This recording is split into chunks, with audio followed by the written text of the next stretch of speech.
नमस्कार. काल अतिवृष्टीचा दुसरा मदतीचा शासन निर्णय निर्गमित झालेला आहे.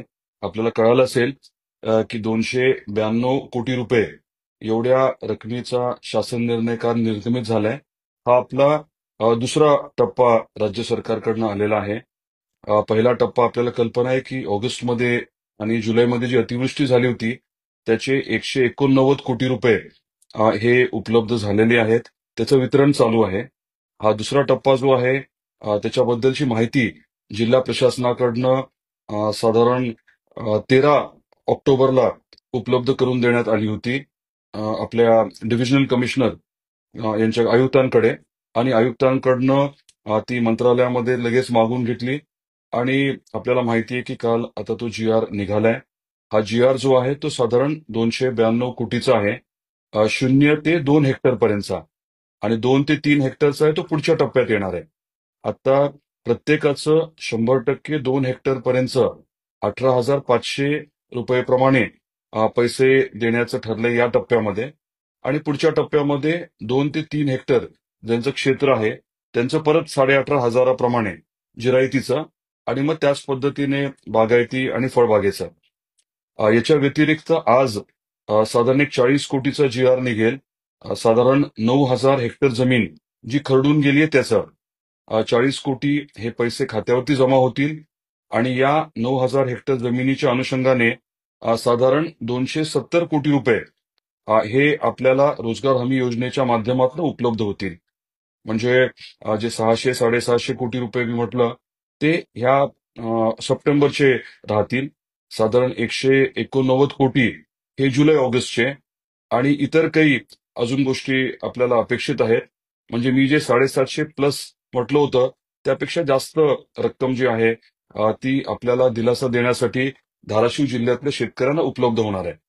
आता जो काल जी आर निघालाय त्या जी आरच्या अनुषंगाने आपला पाठपुरावा आहे की लवकरात लवकर पैसे प्रत्यक्षात खात्यावरती उपलब्ध व्हावे.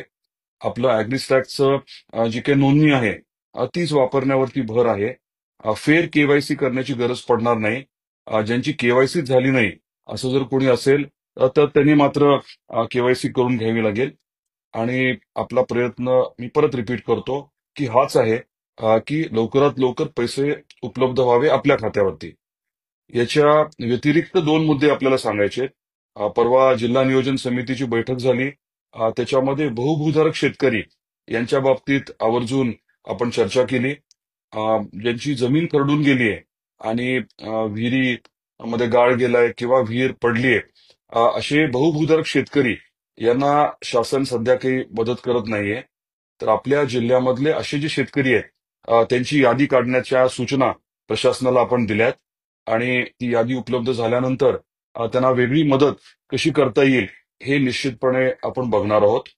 आणि क्राऊड फंडिंग म्हणजे आपल्या आई तुळजाभवानी मंदिर ट्रस्टच्या माध्यमातून आपण क्राऊड फंडिंगची संकल्पना मांडतोय. त्याच्या माध्यमातून आईचे भक्त जे आहेत वेगवेगळे हजारो लाखो करोडो भक्त जे आहेत ते जे अडचणीत असलेले भक्त आहेत त्यांना मदत करण्यासाठी जे शक्य आहे ते करतील. आणि पारदर्शकपणे आपण नेमकी कोणाला मदत करतोय, किती करतोय, इतरांनी काय मदत केली आहे हे सगळं स्पष्टपणे दिसणार आहे. आणि तंत्रज्ञानाचा वापर करून क्राऊड फंडिंग आपण करणार आहोत.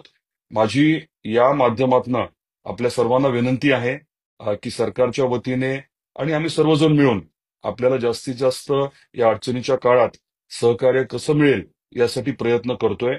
ज्यांचं खूप मोठं नुकसान झालंय त्यांची वेगळी यादी आपल्या जिल्ह्यातली आपण करण्याच्या सूचना जिल्हाधिकाऱ्यांना दिल्यात. प्रत्येक तहसीलदार याची यादी जी आहे ते करणार आहेत. आणि त्यांना आवर्जून असे कुटुंब ज्यांचं अति नुकसान झालंय अतिवृष्टीमध्ये त्यांना वेगळी मदत करण्याचं आपण ठरवलंय. आणि ते निश्चितपणे केलं जाईल हे देखील मला आपल्याला या निमित्ताने सांगायचंय. वेगवेगळे अजून काही दिलासा देणारे उपक्रम राबवण्याचं आपण ठरवलंय. सामुदायिक विवाह सोहळा देखील आपण प्रत्येक तालुक्यामध्ये घ्यायचं ठरवलंय.